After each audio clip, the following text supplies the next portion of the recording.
It's very funny to come to California, you know, when you've lived elsewhere and it's been an ideal, and suddenly you wake up and you realize you're there. You know, you're on vacation. You've got there. And everybody else envies you. And so we have to learn how to be there, or rather to be here. Of course, it is always possible to construe the thing in another way, and to say, yes, it may be a game, but it's a ghastly game, it's a grim game. It's like a child who's caught a fly alive and is picking the wings off it. The universe is that sort of scheme. It's a trap. It's a thing that gives you hope. There's always dangling possibilities in front of you to keep you going, but then it grinds you up. And then it revives you a little, like a master torturer, keeping a person alive in order to experience pain. There is a kind of inverted mystical experience that people occasionally have, where they see the whole universe as this sort of trap, and everything looks crummy. People look as if they're made of plastic, and aren't really people, but only make-believe people. They're mechanisms which are going yakety-yak and pretending that they are really there and alive. And everything looks as if it were made of patent leather or enameled tin, and just nasty, dead scene. That's the inverted mystical experience. And one might ask, well, you could take that view too. And here you come to what Albert Camus said. The fundamentally important philosophical question is whether or not to commit suicide. Now, this is the real question. Is the game worth the candle? If you think no, then you better commit suicide. That's the logical thing to do. If, on the other hand, you're not sure, then you better make up your mind. Because if you're going to go on with the game of life and not be sure as to whether it's really worth going on, you'll make a mess of it. That's quite certain. It's like doing something evil, like telling a lie. If you're going to tell a lie at all, you have to make it stick. And so make it good. Don't wobble when you lie, because someone will find you out, and it'll all fall apart, and it'll be worse than if you never did it. So if you make up your mind that you're going to do something evil, you have to have like a golf swing, follow through. And so in the same way with going on living at all, if you're going to gamble, gamble. And so either suicide or gamble seem to me to be the great alternatives of this life. And what will the gamble be? The gamble, or the gaming, has to rest on the assumption that this game is superb. No other assumption will work. If I may put it in another way, the game is to be trusted. The universe, you yourself, it is fundamentally to be trusted. And this is the act of faith which underlies all gambling. Because if you don't make that assumption as absolutely basic, the game will not work. Now this is where one must consider game theory in relation to ethics. What are the characteristics of a workable game? A viable game, as biologists would call it. A game that is worth the candle. First of all, the game must involve an optimal combination of skill and chance. Or we might say order and randomness. Where a game is pure chance, it loses interest. Let's just think of tossing coins. The chances are 50-50 always, that it will be either heads or tails. And this becomes very boring. one wants to cheat a little to liven it up, and so introduce a bit of skill. But where a game depends on pure skill, and especially a very complex kind of skill, it becomes too tiresome. So you could put at opposite ends of a spectrum of games, say tossing coins or tic-tac-toe or something very simple, which is mostly chance, because tic-tac-toe, when you know how to play it, reduces itself to that you either win or draw if you get the first move. At the other end of the scale, a highly complex game like, well, I've suggested three-dimensional chess, but just imagine three-dimensional Go, where you would play on 8 boards to give yourself a cube to play in, or whatever number of boards. Go would be more than that, wouldn't it? But you would be in such a complex thing that you'd just lose track of it. Eventually, the game would just become totally confused for most people. So we get optimal games in the middle, like bridge, or poker, or checkers, or chess, where there is this interplay of skill and chance.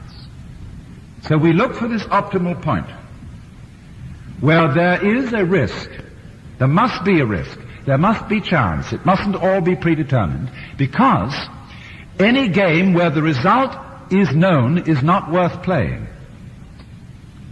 That's to say, when in chess the players suddenly realize that white is going to mate in 5 moves, they abandon the game and say, let's begin again. And so in life, that's why a lot of people don't like going to fortune tellers. They don't want to know the future. If I know exactly what's going to happen to me, in a very real sense, I've had it. So let's finish it up and begin again, turn in the check. You see, the whole fun of the situation of a game is that you don't know the outcome. And that's why it's worth playing. This is one characteristic of a viable game. A certain combination of skill and chance. Now there's another, which is of a much more ethical type. And that is, I will call it trusting the game. Because if you don't do this, in other words, if you won't gamble, you won't play. And here is the point of the necessity of the gamble. That corresponds a little bit to the necessity of having chance as well as skill in any game that really works. But the necessity of gambling is very much overlooked, I think, in our contemporary culture. Because this is a culture where we are trying, as much as possible, to take the risk out of things. And when the risk is taken out of human relationships, they become impossible.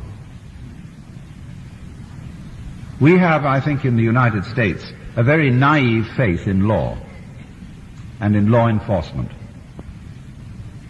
We're always saying there ought to be a law against it, as if law could solve things.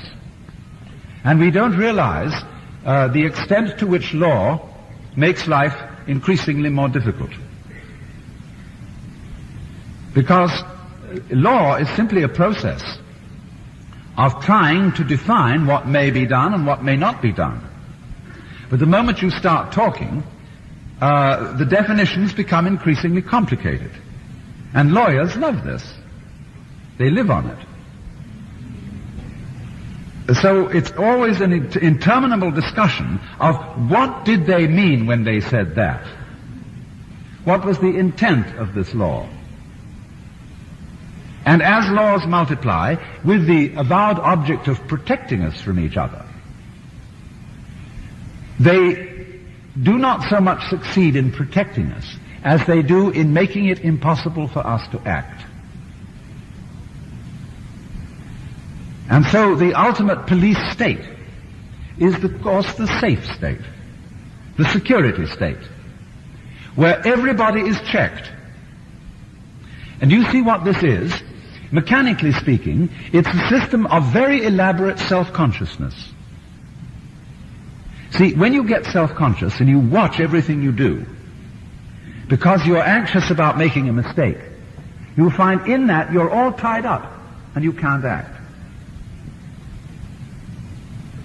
So in exactly the same way, a community of people which is always watching itself through its agents, so that, in a Nazi state there are not only the ordinary policemen on the beat, but there's a block captain for every area, and there's some kind of a sneak or a traitor who's going to inform the authorities everywhere, you see, hidden.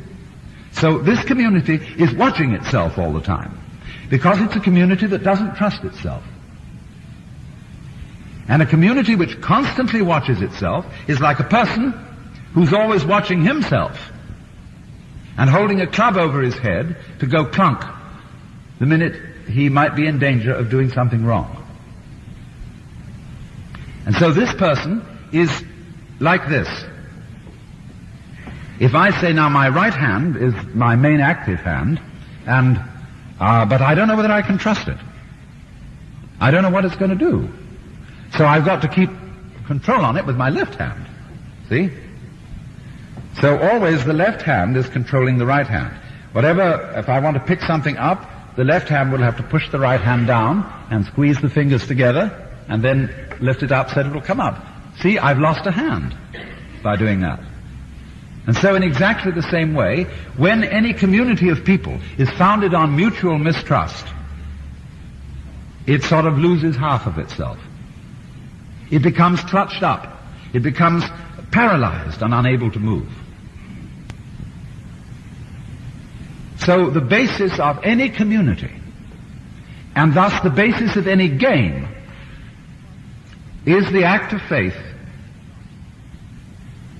that I will gamble. I will bet my life on this scene. And you see, that also is fundamentally not only the attitude of faith, but it's the attitude of love. Love is self-giving. When you love someone, say you fall in love with a member of your opposite sex or whatever, and you got mixed up with someone now, you've really committed yourself to heaven only knows what. Because love is a letting go of direct control.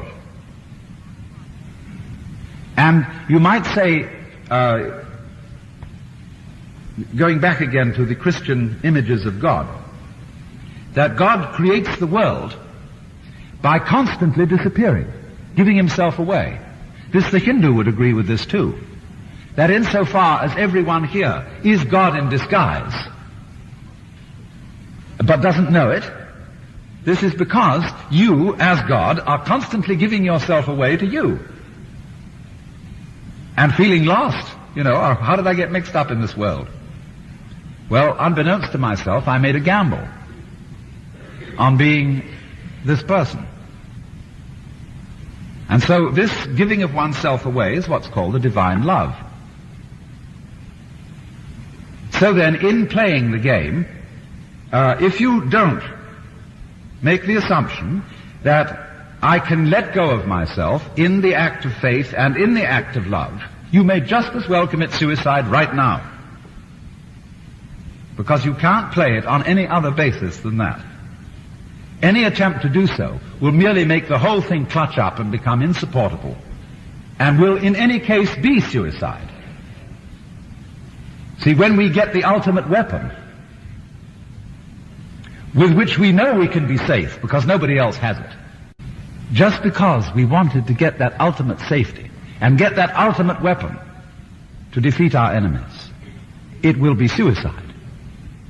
Because life really is not the avoidance of death. Death is the avoidance of death. The constant terror of death, the constant putting it off, the constant vigilance that one will not die, that is death. What we call life is fundamentally willingness to die. Constant jumping of being into not being. So long as you do that, it goes on. So long as you shake the dice and you don't know how they're going to come out and flip, the game goes on, you see? So long as you take a chance.